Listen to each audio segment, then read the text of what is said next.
к нашему вебинару.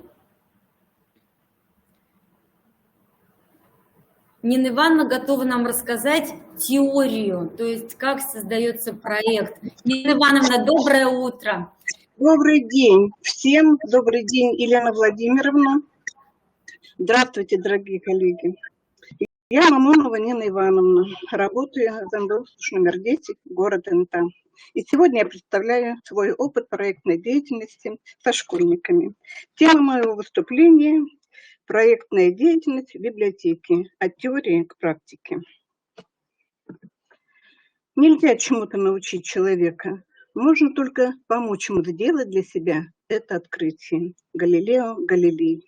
Эти слова сегодня можно сделать девизом для проектной деятельности учащихся. В настоящее время в работу школьного библиотекаря наряду с традиционными формами работы библиотечной широко внедряется использование инновационных технологий, в том числе организация проектной деятельности с учащимися, что открывает новые возможности для привлечения детей к чтению и творчеству. Что такое проектная деятельность? И нужна ли она вообще в школьной библиотеке? Если вы откроете любую газету, где требуется на работу, то там найдете новую профессию – руководитель проектов. Это действительно востребованная временем профессия. Руководить проектом можно научить детей, начиная с младших классов. Сегодня метод проектов очень востребован. Его можно применять во всех сферах человеческой деятельности. Но прежде чем приступить к практике, попробовать сделать самим что-то, давайте окунемся в теорию. Метод проектов зародился во второй половине XIX века. Его основоположником был философ-идеалист Джон Дьюи. Согласно его воззрениям, истинным и ценным является то, что полезно людям, что дает практический результат и направлено на благо общества. Метод проекта в 20-е и 30-е годы прошлого столетия привлек внимание и наших советских педагогов, считавших, что критически переработанный он сможет обеспечить развитие творческой инициативы и самостоятельности учащегося. Уже в 1905 году русский педагог Станислав Шацкий возглавил небольшую группу коллег, пытавшихся активно использовать проектные методы в практике преподавания. Этот метод хорошо использовал и Антон Семенович Макаренко. Но в 1931 году по непонятным причинам метод проекта был осужден, а его использование в школе было запрещено. И с тех пор до недавнего времени в России больше не предпринималось никаких попыток возродить этот метод школьной практики. Вместе с тем, в зарубежной школе он активно и весьма успешно развивался. В современной школе проектная система обучения начала возрождаться лишь в 80-х, 90-х годах прошлого столетия в связи с реформированием школьного образования. В настоящее время, когда в нашей стране возникла необходимость в качественно новых характеристик образовательных систем, метод проектов снова востребован и популярен. Но прежде чем перейти к определению библиотечного проекта и перечислению его видов, давайте все-таки разберемся, что такое проектная деятельность и проект в целом. Что такое проект? Проект – это рациональное сочетание теоретических знаний и их практические применения для решения конкретных проблем, то есть теория, практика, результат. Это три составляющих любого проекта. Что такое метод проектов? Метод проектов – это совокупность учебно-познавательных приемов, которые позволяют решить ту или иную проблему в результате самостоятельных действий учащихся с обязательной презентацией этих результатов. Фраза очень сложная, но если выделить ключевые слова приемы самостоятельности детей, результат, то мы поймем, что метод проектов осуществляется только когда вы получите какой-то результат. И это очень важно. Метод проектов всегда предполагает решение какой-то проблемы. В основе метода проектов лежит развитие познавательных навыков учащихся, умение самостоятельно конструировать свои знания, ориентироваться в информационном пространстве, развитие критического и творческого мышления, умение увидеть, сформулировать и решить проблему. Что такое проектная деятельность? самостоятельная работа над разрешением проблемы, получение конкретного результата и его публичное предъявление чаще всего называют проектной деятельностью. Проектная деятельность школьников с обязательным использованием информационно-коммуникационных технологий под руководством школьного библиотекаря сегодня очень перспективная форма повышения интереса к книге и чтению. Это расширяет круг чтения учащихся, привлекает внимание детей к серьезной литературе, активизирует семейное чтение, повышает качество чтения школьников, учит их работать в коллективе. Ну а теперь перейдем к типологии проектов. Проекты различаются как по жанру, так и по видам. Проектов огромное количество. Но мы сегодня будем говорить конкретно о нескольких проектах. Все проекты различаются по доминирующей деятельности учащихся. Это информационные проекты, исследовательские, практикоориентированные, ролевые, творческие, социальные. Что такое информационный проект? Информационный проект направлен на сбор информации о каком-то объекте, явлении, с целью ее анализа, обобщения и представления для широкой аудитории. Продуктом такого проекта часто является публикация в СМИ, в том числе в интернете, оформление стенда, газеты, панно. Исследовательский проект. По своей структуре он напоминает научные исследования. Такой проект включает выдвижение научной гипотезы, которую надо или подтвердить, или опровергнуть. При этом используются методы современной науки, лабораторный эксперимент, моделирование, социологический опрос. Практикоориентированный проект – это проект, в результате которого появляется конкретный, полезный, практический результат, то есть учебное пособие, видеофильм, книга. Ролевой проект. Разработка и реализация такого проекта наиболее сложные. Участвуя в нем, авторы берут на себя роли литературных и исторических персонажей. Творческий проект – это проект, в результате которого рождается какое-то произведение искусства, например, картина, спектакль. Социальный проект, который на сегодняшний день очень популярный, это проект, который направлен на социум, то есть на общество. Это какой-то общественно значимый, полезный труд. Например, благоустройство района, решение экологической проблемы, правила поведения. По предметно-содержательной области тоже проекты различаются. Есть монопроекты. Это такие проекты, которые реализуются в рамках одного предмета или темы. И есть межпредметные проекты. Это интегрированные проекты. Они охватывают несколько отраслей знаний. Различаются проекты по времени реализации. Бывают проекты вспышки. Это такие проекты, которые можно провести до 2 урока или 2 часа. Хотя, к слову сказать, подготовительная работа проводится в течение полугода, а сам проект проходит до 2 часа. Краткосрочные проекты проводятся до нескольких уроков. Есть проекты средней продолжительности, они длятся от недели и до месяца. И долгосрочные проекты реализуются от месяца до года. Различаются проекты по количеству участников. Они бывают индивидуальные, групповые, разновозрастные, общешкольные и международные. Для разработки и реализации проекта необходимо пройти несколько этапов. Сейчас на слайде вы видите схему, которая называется 5П, на которой отражены все этапы проекта. Их легко запомнить. Проблема, планирование, поиск информации, продукт, презентация. Давайте по отдельности поговорим о каждом этапе. Проблема или этап проблематизации, еще его называют погружение в проект. В основе каждого проекта лежит некая проблема из нашей реальной жизни, из которой вытекает тема проекта, цель и задачи проектной деятельности. Нет проблемы, нет проекта. Этап планирования. Это очень сложный и непростой этап, особенно для учащихся. Состоит он из двух частей. Подготовительный этап, этап непосредственного планирования. Все начинается от того, что ребята формулируют тему, и эта тема должна быть сформулирована в соответствии с проблемой. Затем при помощи наводящих вопросов руководителя проекта ребята определяют цель и задачи проекта. Цель должна быть одна, и она должна представлять результат деятельности, то есть продукт. А задач может быть несколько. Это как раз непосредственные конкретные шаги для реализации проекта. Обязательно надо обозначить конечный продукт. Что это будет? Презентация, стенгазета, буклет, панно.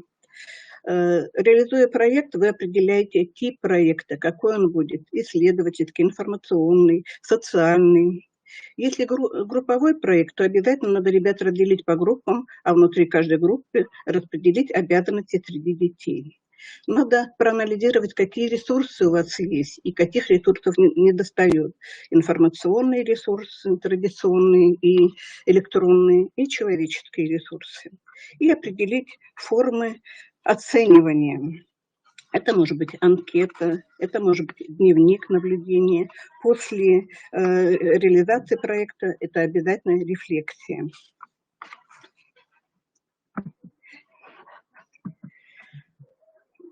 На этапе конкретного планирования надо обязательно составить план мероприятий. Очень конкретный, очень подробный план мероприятия по реализации проекта, где надо определить сроки и исполнение, и ответственных за эти мероприятия. Очень было неплохо подготовить и ознакомить учащихся с памяткой для учащихся. В ней должны содержаться рекомендации по работе и полезные ссылки на веб-сайты для поиска информации. И в течение реализации проекта будет собираться проектная папка портфолио, куда будут собираться чертежи, графики, черновики, вырезки из газет, журналов, списки литературы, списки полезных веб-сайтов. Следующий этап – поиск информации. Можно сказать, что с этого этапа и начинается непосредственная реализация проекта. Что нужно, что необходимо для поиска информации? Это источники, в первую очередь.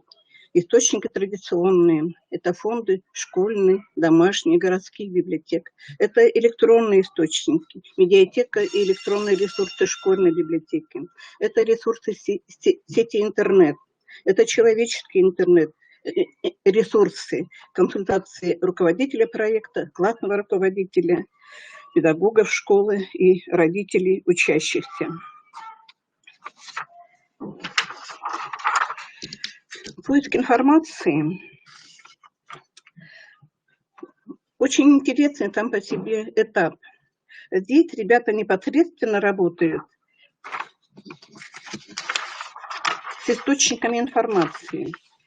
И вот здесь очень нужны уроки информационной культуры, которые учат ребят работать с книгой, с текстом, с информацией, учат тематическому поиску информации.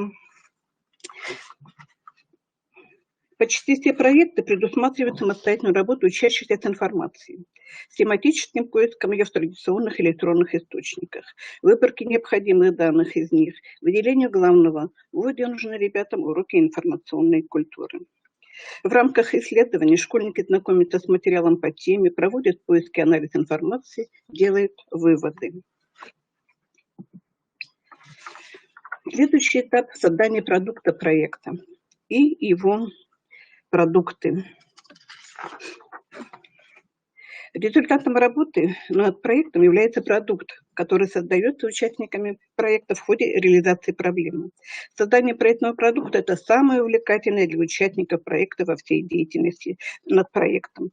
Продукт может быть разнообразным. Это может быть анализ данных социологического вопроса, это может быть стенд, выставка, панно, газета или журнал, игра, мультимедийный продукт, веб-сайт, видеофильм. Художественное произведение, если творческий проект, коллекция, постановка, праздник, экскурсия, поход, презентация, портфолио проекта, многообразие форм продукты деятельности. Важно, чтобы продукт мог быть применен на практике и решал поставленную задачу. После того, как ребята пройдут все запланированные шаги и создадут проектные продукты, им предстоит написать отчет о работе над проектом, то есть оформить письменную часть проекта. Это очень важная часть в проектировании. Ребята никогда не работали с проектом, зачастую они начинают все это впервые, у них нет никакого опыта проектной деятельности, возникают трудности, небольшой словарный запас, а надо выразить свои мысли. И вот здесь как раз нужна огромная помощь руководителя проекта. Если начать проекта очень важна, так как именно здесь учащийся осуществляет рефлексивную оценку своей работы.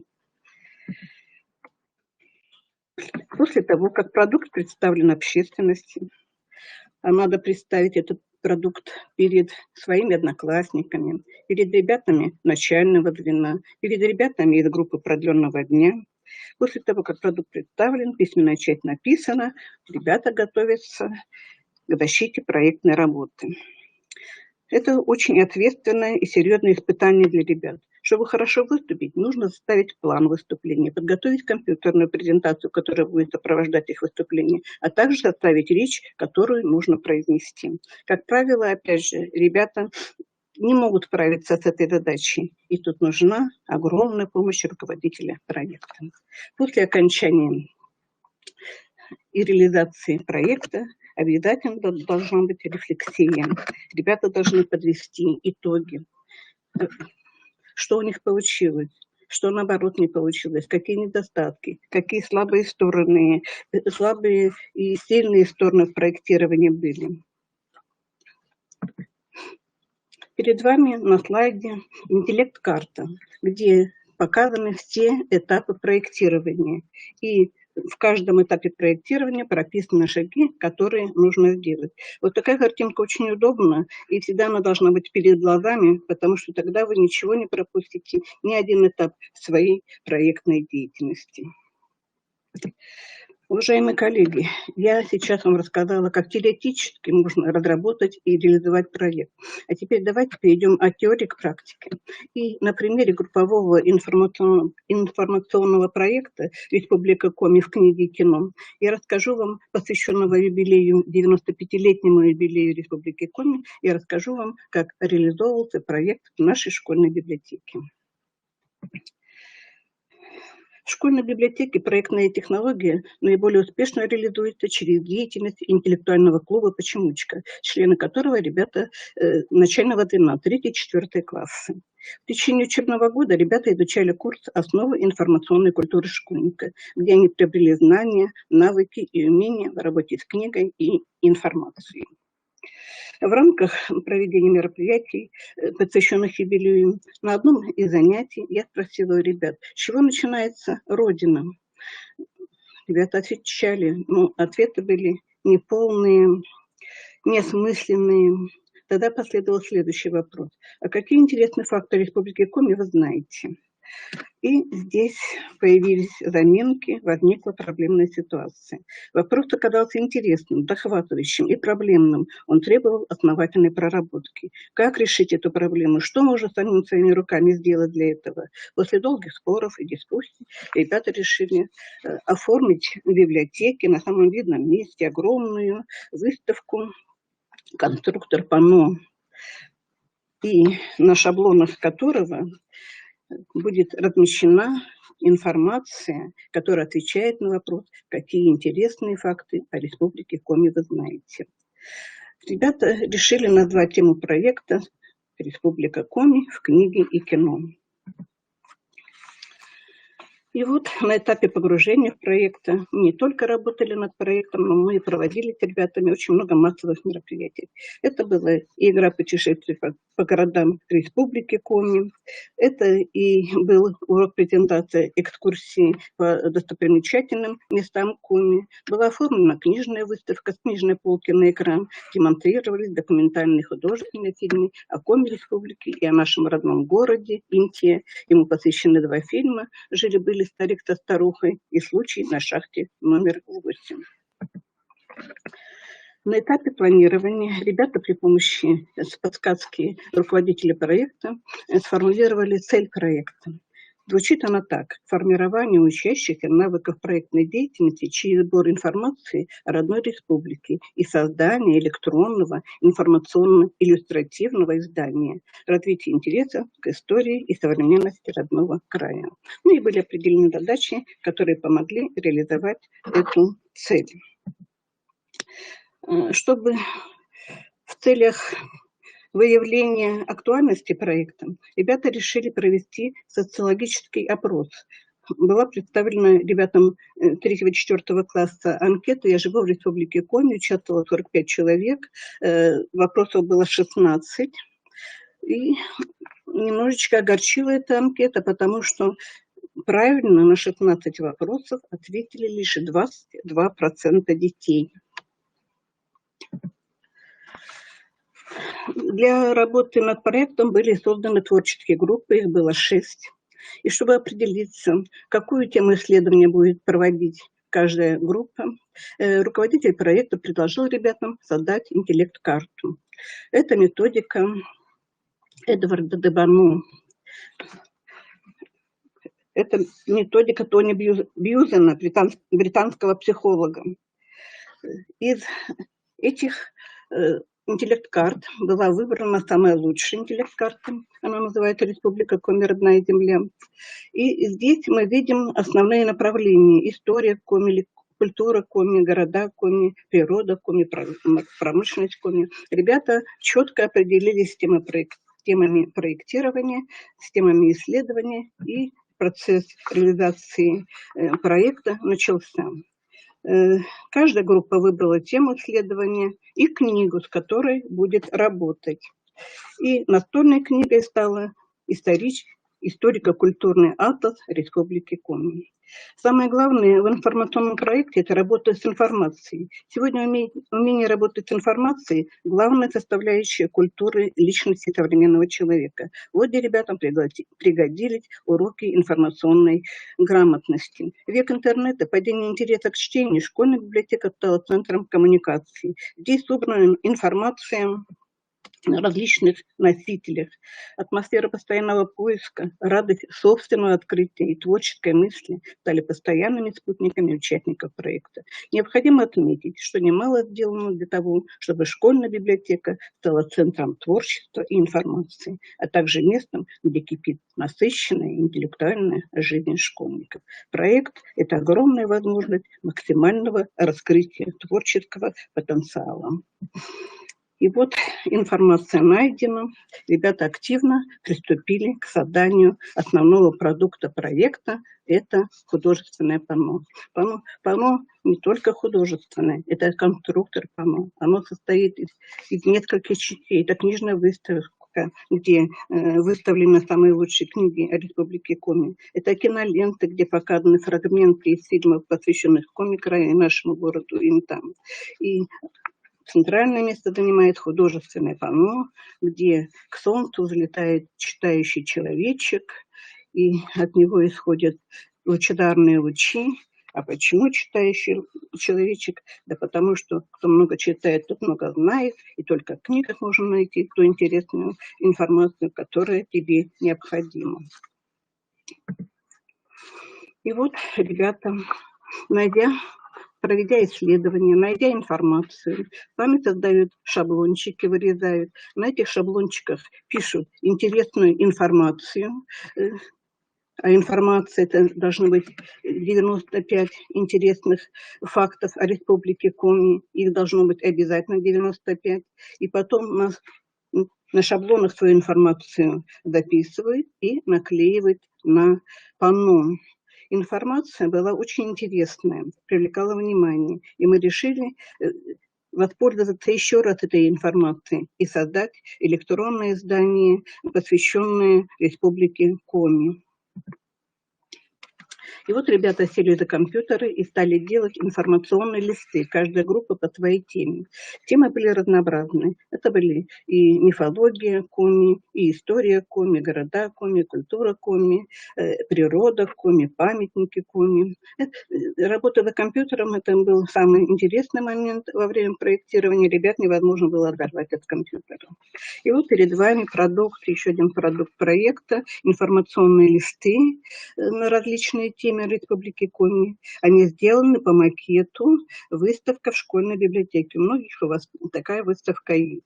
17 листов, титульный лист, 17 двухсторонних листов, и на каждом листе по 3 информации на какую-то определенную тему. Проект успешно реализован. Теперь надо обсудить проект, проанализировать. Мы с ребятами всегда это делаем при помощи метода Эдварда де Боно. Этот метод называется 6 шляп мышления. Ребята знают, что если ты оденешь шляпу, молчать нельзя. Надо говорить, надо рассуждать. Метод очень простой. 6 цветных шляп.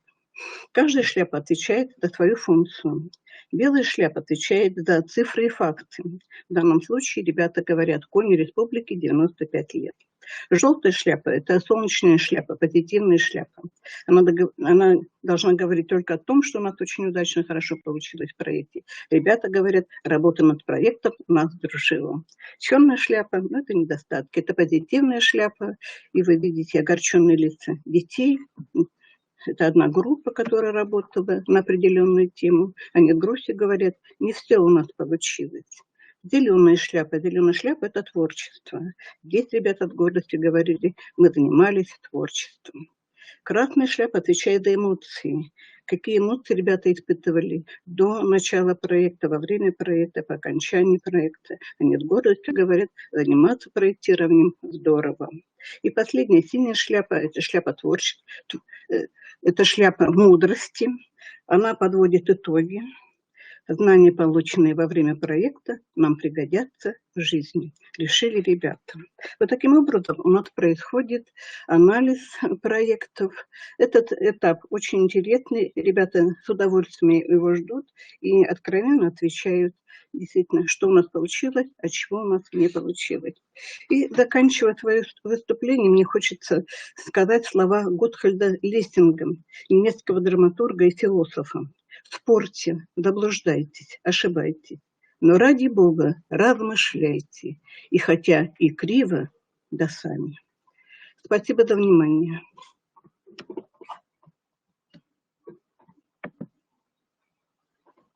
Очень подробно вы сегодня представили